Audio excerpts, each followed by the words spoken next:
3503 and here we are in lecture number 1 of unit number 5. So in the previous lecture we have covered our unit number 3 that is FIR filter designing जहां पे हमने सबसे main important method पढ़ा है what is the window technique to design a particular FIR filter जहां पे आपने different windows पढ़ी हैं अब rectangular क्या होती है Hamming क्या है Henning क्या है या case window क्या है you can design FIR using any of the window technique और एक टॉपिक जो मैंने आपको लास्ट लेक्चर में कवर किया था that is your finite word length effect जहां पे हमने क्वांटाइजेशन एरर क्या है या राउंडेशन ट्रंकेशन इन सब के बारे में बात की थी डिजिटल फिल्टर में किस तरह की एरर्स और उनके क्या इफेक्ट होते हैं नाउ फ्रॉम दिस लेक्चर हम लोग स्टार्ट करने जा रहे हैं यूनिट नंबर 5 तो unit number 5 name is multi rate digital signal processing सो अब तक जो हमने बात करी है वो डिजिटल सिग्नल प्रोसेसिंग के बारे में डिजिटल फिल्टर्स के बारे में सब बात करी है डिजिटल सिग्नल को कैसे प्रोसेस किया जाता है यही अल्टीमेटली डिजिटल सिग्नल का पार्ट है अब यहाँ पे मल्टी रेट में देखना है कि what is multi rate digital signal processing तो उस पर जानने से पहले हमें यहाँ पे सैम्पलिंग क्या है सैम्पलिंग रेट कन्वर्जन क्या होता है और क्या एडवांटेज डिसएडवांटेज है एप्लीकेशंस क्या हैं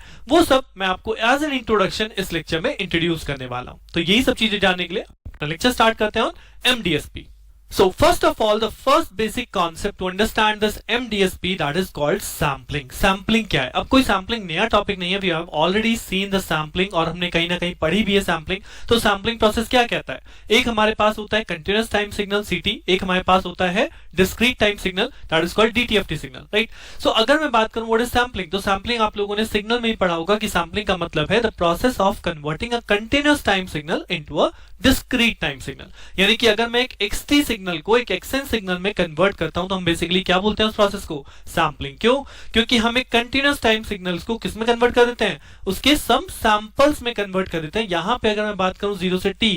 से t के अंदर सैंपल्स कितने हैं they are infinite number of samples क्योंकि 0 से t के हर एक पॉइंट पे आपको सिग्नल की वैल्यू डिफाइंड है राइट बट जब मैं सिग्नल को डिस्क्रीट फॉर्म में कन्वर्ट कर देता हूं then we have a limited number of samples तो इस चीज को हम बोलते हैं कि सिग्नल जो है वो लिमिटेड टाइम पीरियड पे डिफाइन है that is called the sampling यानी कंटीन्यूअस टाइम सिग्नल को डिस्क्रीट टाइम सिग्नल में कन्वर्ट करना दिस प्रोसेस कॉल्ड सैम्पलिंग अब अगर सैम्पलिंग थ्योरम में फर्दर याद दिलाऊं तो सैम्पलिंग रेट एक वर्ड बोला जाता है सैम्पलिंग फ्रीक्वेंसी वो क्या चीज है कि अगर हम बात करें आफ्टर सैम्पलिंग तो आफ्टर सैम्पलिंग क्या है the signal is defined as discrete instant of time right signal एक पर्टिकुलर इंस्टेंट पे ही डिफाइन हो रहा है दैट इज कॉल्ड सैंपल्स तो जो हमारा सिग्नल डिफाइन हुआ पर्टिकुलर इंस्टेंस पे तो दो इंस्टेंस के बीच का जो इंटरवल होता है that interval is basically called what sampling interval TS right यही मैंने यहाँ पे लिखा है and the time interval between two subsequent sampling instance is called sampling interval TS और क्योंकि टाइम और फ्रीक्वेंसी एक दूसरे के इनवर्सली प्रोपोर्शनल होते हैं तो यहाँ पे मैं डायरेक्टली बोल सकता हूँ कि सैम्पलिंग इंटरवल का रेसिप्रोकल क्या होगा that is called sampling rate या फिर sampling frequency so there is a relation between sampling rate and sampling frequency is given by this one that is sampling rate is equal to 1 upon sampling frequency या अगर आप sampling rate को TS से denote करते हैं और sampling frequency को FS से डिनोट करते हैं तो मैथमेटिकली हम इसे लिखते हैं TS is equal to 1 upon FS right so basically sampling क्या है कंटीन्यूअस टाइम सिग्नल को डिस्क्रीट टाइम सिग्नल में कन्वर्ट करना और जब वो डिस्क्रीट टाइम सिग्नल में दो सैंपल के जो बीच का डिस्टेंस है उसे हम क्या बोल रहे हैं sampling interval and the reciprocal of it is called sampling frequency now the third important term जो मुझे यहाँ पे आपको याद दिलानी है दैट इज सैम्पलिंग थ्योरम अब सैम्पलिंग थ्योरम क्या कहती है कि अगर आप किसी सिग्नल को सैंपल कर रहे हैं राइट किसी XT सिग्नल को XN में कन्वर्ट कर रहे हैं सो XN से मैं वापस XT में भी तो कन्वर्ट करूंगा यानी अगर मेरे पास XN है तो उसे वापस XT में भी तो लेके आएंगे यानी कि पहले हमने किया सैम्पलिंग और फिर उस सैम्पलिंग से एक प्रोसेस होता है that's called reconstruction right if you remember reconstruction तो इस रिकंस्ट्रक्शन के थ्रू हम वापस सिग्नल को क्या ऑब्टेन करते हैं हम XT ही ऑब्टेन करते हैं बट ये प्रोसेस कब पॉसिबल है ये प्रोसेस तब पॉसिबल है when a continuous time signal can be represented by its sample and can be recovered from its sample if the sampling frequency FS is greater than और equal to twice of FM means जब ये criteria आपका success होता है ये condition fulfil होती है the sampling frequency must be greater than और equal to twice of FM तभी हम बोलते हैं कि हमारा जो सिग्नल है वो रिकंस्ट्रक्ट हो सकता है पूरी तरह से as per your original signal right now what is FM is nothing but the maximum frequency component in the original signal और इसी क्राइटेरिया को हम क्या बोलते हैं अगर आपको याद हो this criteria is also called Nyquist criteria so these are the basic terms जो मैंने आपको याद दिलाई है because यहाँ पे सैम्पलिंग रेट का बार बार यूज होगा और सैम्पलिंग प्रोसेस बार बार यूज होगा so that's why मैंने ये तीन टॉपिक जो बेसिक हैं ये मैंने आपको इंट्रोड्यूस करे हैं नाउ अब अगर मैं यहाँ के मेन टॉपिक की बात करूं तो सबसे मेन टॉपिक जो यहाँ पे लिखा है that is called sampling rate conversion now what is sampling rate conversion अब हमने सैम्पलिंग रेट की तो बात कर ली बट कन्वर्जन क्या हो गया अब अगर मैं यहीं पे बोलूं the process of converting a signal from a given rate to a different rate, that is called sampling rate conversion. यानी कि एक सिग्नल जिस पर्टिकुलर सैम्पलिंग रेट से दिया गया, अगर मैं उसके सैम्पलिंग रेट को कन्वर्ट कर देता हूं, चेंज कर देता हूं, तो that process called sampling rate conversion. अब सैम्पलिंग रेट कन्वर्जन भी यहाँ पे क्या है, दो कैटेगरी में डिवाइड है, one is called single stage and one is called multi stage. यानी कि अगर मैं ये कन्वर्जन एक ही स्टेज में फिनिश कर रहा हूं तो उसे हम बोल रहे हैं सिंगल स्टेज कन्वर्जन, और अगर हम मल्टीपल स्टेज यूज करेंगे तो वो जाएगा multiple sampling rate conversion, right. अभी आगे देखेंगे बेसिकली सिंगल और मल्टी में क्या एग्जांपल बनेंगे, बट मैंने यहाँ पे जस्ट आपको इंट्रोडक्शन दे रहा हूं, right. So ultimately conversion rate का मतलब क्या है, मतलब सैम्पलिंग रेट को मैं क्या कन्वर्ट कर सकता हूं, कैसे कन्वर्ट कर सकता हूं। तो सैम्पलिंग रेट कन्वर्जन को चलिए मैं एक एग्जांपल से एक्सप्लेन करता हूं। Suppose we have a signal जिसके अंदर हमारे पास यहाँ पे आपके पास जो सैंपल है वो है 0 1 2 3 एंड 4, यानी कि 0 1 2 3 and 4। So this is basically samples. So आप कह सकते हो कि हर एक सैंपल के बीच का जो इंटरवल है वो क्या है, वो है 1। अब अगर मैं आपको कहूं कि इस सैंपल को हमने इस तरह से कन्वर्ट कर दिया कि ये जो सैंपल्स यहाँ पे अवेलेबल थे, इन सैंपल्स में हमने और सैंपल्स ऐड ऑन कर दिए, राइट, और सैंपल्स मैंने ऐड ऑन कर दिए, तो अब क्या हुआ, अब सैंपल्स के बीच का डिफरेंस घट गया ना, यानी कि सैंपलिंग इंटरवल कम हो गया। या मैं इसी सैंपलिंग रेट को ऐसे भी कर सकता हूं कि यहाँ पे जो गिवन सैंपल्स थे उनमें से कुछ सैंपल्स आप सबट्रैक्ट कर दो, माइनस कर दो, और केवल इस तरह से दिखा दो, नाउ 0 2 एंड 4। अब क्या हुआ, नंबर ऑफ सैंपल्स रिड्यूस हो गए। So basically this is called sampling rate conversion, कि हम अपने गिवन सैम्पलिंग रेट में क्या कर सकते हैं, नंबर ऑफ सैंपल्स को इंक्रीज कर सकते हैं, नंबर ऑफ सैंपल्स को डिक्रीज कर सकते हैं। तो जब हम सैम्पलिंग रेट को इंक्रीज करते हैं, इस प्रोसेस को यहां पे बोलते हैं अप सैम्पलिंग, जिसे आप बोलोगे इंटरपोलेशन।